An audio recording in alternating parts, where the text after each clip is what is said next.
India Today on top of this story, rebellion coming in from the Shiv Sena in Maharashtra. 26 rebel MLAs of the Aghadi who are currently lodged at the Surat resort. Rebel rank swells as Uddhav Thackeray government on tender hooks. Mega India Today scoop here on the Aghadi rebels. We're looking at Uddhav Thackeray now desperately coming together in a huddle, trying to keep the flock together. Uddhav Thackeray now all set to call for an emergency meet, but in the meanwhile, what we know now is that there are 26 rebel Aghadi MLAs who are currently in Surat resort. The rebel ranks only swelling. Uddhav Thackeray government currently on tender hooks. This is the mega India Today scoop that we're currently tracking from Maharashtra. It's come as a huge embarrassment undoubtedly for the Shiv Sena, as close to 12 of their leaders are suspected to have cross-voted in the MLC polls. Let me cut across to Sahil Joshi joining us more on that. Sahil, if you're with us, we're looking at the rebel camp only growing. For now, the latest numbers, 26 of the rebel MLAs, we believe, are lodged in a Surat resort. They're trying to keep the flock together, but it seems to be increasingly difficult as now the divide or the crack is out there in the open. There's speculation that they've cross-voted, but we know more or less that this has happened over a period of time, that the resentment has grown, and finally they've acted out in the form of cross votes. What more do we know? How many of those rebels are inside that resort? Who are they? Can they be pacified at this point? Well, Nabila, I think that it's not speculated. 21 MLAs who were supporting Maharashtra Vikas Aghadi cross-voted yesterday to the BJP's 5th candidate, and that is how the BJP managed to get the 5th candidate in the MLC election elected in yesterday's elections. Now, more importantly, this was bound to happen. MVA was seeing it coming. Sharad Pawar had told Uddhav Thackeray that MLAs are unhappy with the way the government is being functioned and somebody needs to look at it. And that's what happened on 10th of June, when in Rajya Sabha elections, the BJP did not have strength to get their 3rd candidate elected to the Rajya Sabha, but managed to get 10 people cross-voted to the 3rd candidate, and that's how they got their 3rd candidate also elected. Now, where the MVA government is standing at this point of time?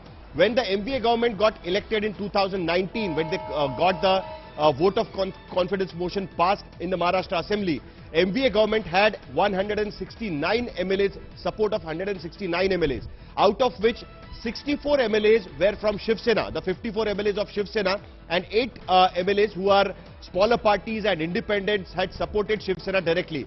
So in all, Shiv Sena's strength grew to 64, NCP 54 and Congress 44. That was the strength of MVA, supported by some more independent MLAs. Now what happened yesterday?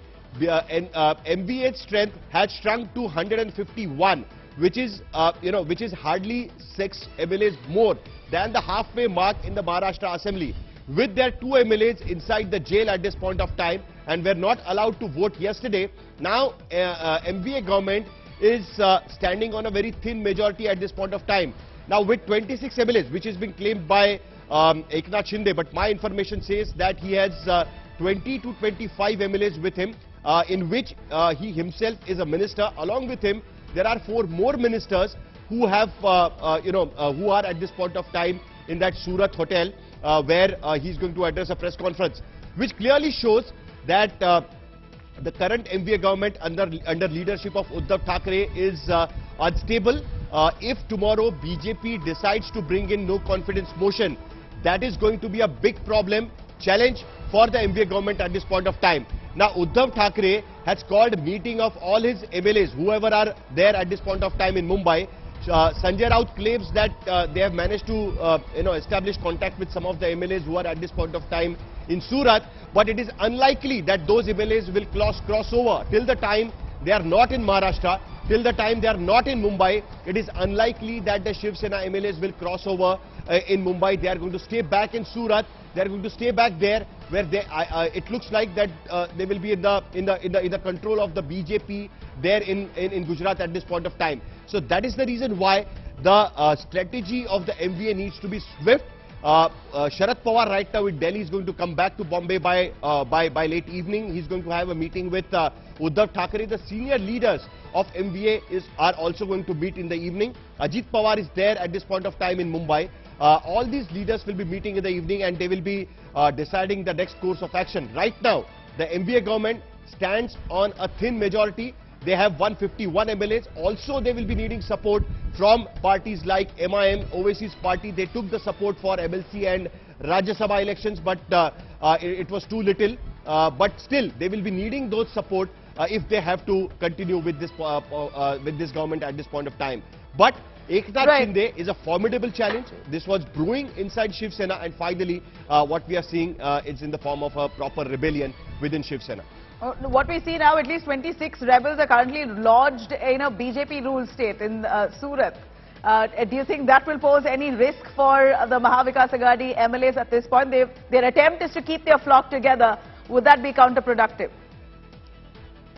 Well, Nabila, once the MLAs are flown away somewhere else, it is unlikely that that come back. And, Eknath Shinde knows very well that when he took this step of, leaving Mumbai and going in a state where the BJP is ruling and staying in a resort, not informing the party chiefs and taking along with him are almost 20 to 25 MLAs, it's a direct rebellion, and his doors to coming back to Shiv Sena are closed at this point of time. He will have to resign and leave the party.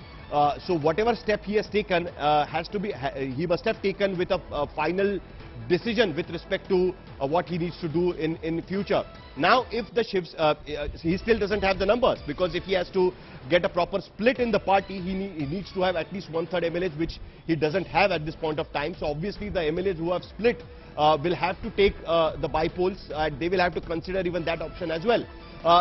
Looking at all the options, he has the support of some independent MLAs, MLAs also. You know, what we see here, in the meanwhile, that Sahil, what we see here is also that the BJP currently possibly hoping and praying at this point that this goes their way. They're currently on an overdrive.